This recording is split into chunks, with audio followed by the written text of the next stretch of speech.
welcome back to Tactics Talk with Guido. I've got a replay analysis for this episode with Porani.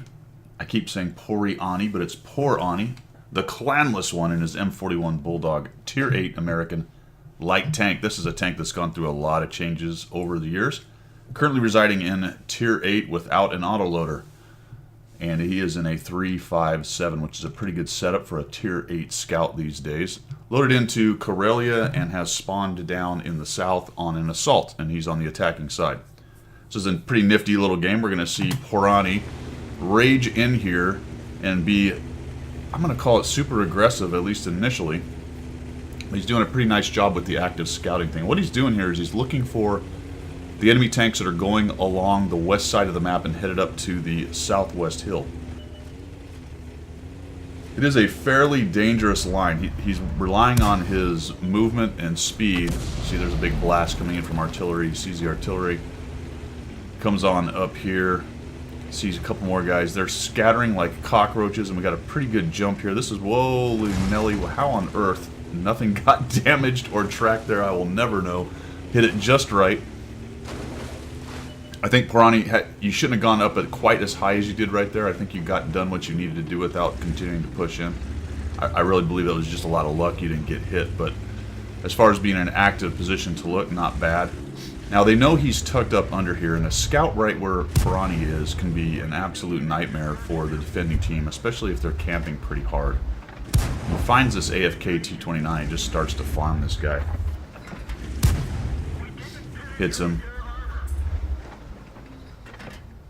The only thing I'll say about this Porani is obviously that they see you here, so if one of these bigger guns works his way around to get a shot on you, or worse than that, one of the artillery gets a nice bead on you, he can start tearing you up, or for whatever reason they can. I'm assuming the Lorraine is behind the rock and can't get to you, and it may be very similar with the other artillery, which is what, a 40-43? Yeah, 40-43 right there.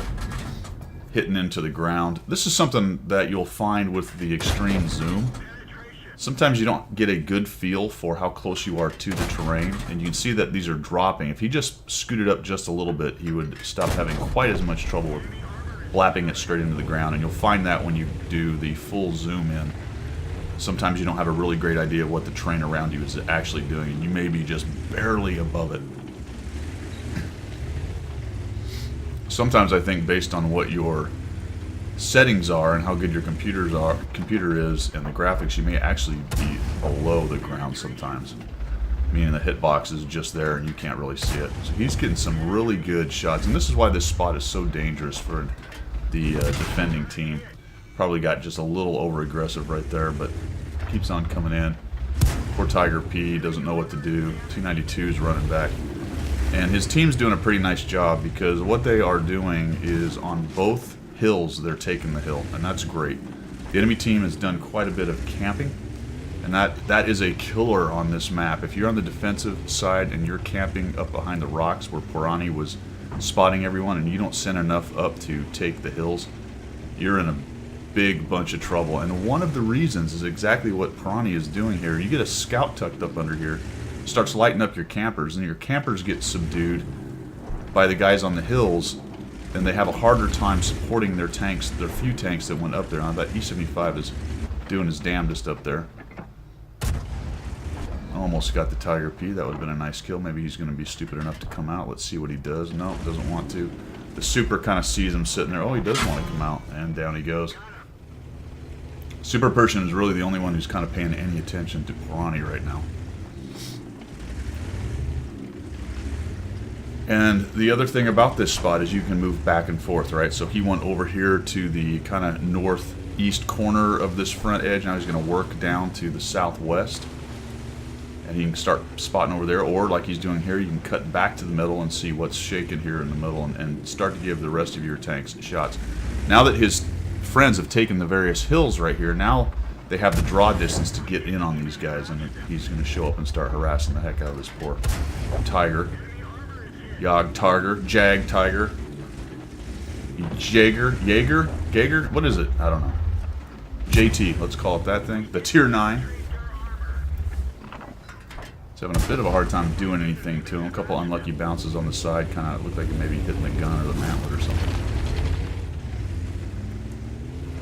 Not a bad spot for heat.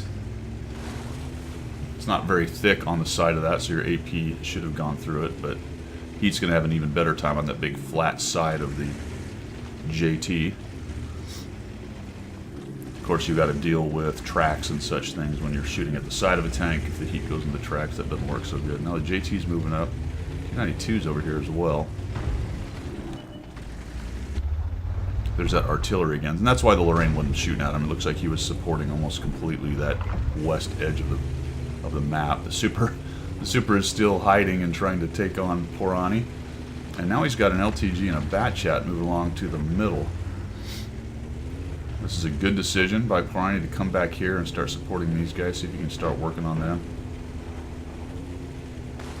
They're really hammering the Bat Chat, so that guy's going down pretty quick. He might have had a shot right there, but...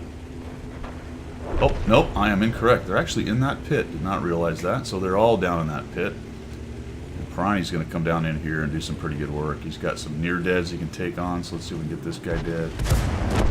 Down goes the 92. The LTG's in there. The Bat Chat's probably trying to reload, so it hits the LTG. LTG's getting gang tackled. Bat Chat, the longer you wait for that guy, the more likely it is that he is going to reload. Uh-oh. He's just thinking, give me that extra 10, 15 seconds I need. Just give me the time. Nope. Not quite. LTG misses him. Now he's chasing him. Holy cow. Don't hit me. I don't know, I might have come up and out of that, but dueling him, maybe you'll take him down. There we go, there's a hit on him. Wham, and it's good to have some friends. That was a nice job, Porani, immediately fixing the ammo rack. That's exactly right. Definitely what I would have done right there. Holy cow. Oh, and the KV-3 was looking right at you right there. Looking right at you. So, a nifty little game. 2,658 damage. 1,403 spotting. A little lower than I would have expected on the positioning that you took, but you really were harassing them in the middle, and they really didn't have a great opportunity to kind of solidify their defense. It's a good example of what you can do with an active scout on this map, one that doesn't go to one of the hills, one that goes up into the middle. You do have to be careful, though. A couple things to think about. Oftentimes, the enemy scouts will push across as well, and there's a bit of a scrum right in the middle. But he came around this way, not up the middle, and so you can kind of see what's going on. If they come blitzing through the middle, then you can abort and head back or hide up into some of these bushes and do a sniping war with those guys. But once he got in here and he was clear and he owned this center area, just back and forth, harassing fire and everyone there. So nice job, Porani. A couple things to think about that I listed in there. Hope you guys like what you saw. Hope you learned something more importantly, and if you did, make sure you subscribe to the channel, and we will see ya.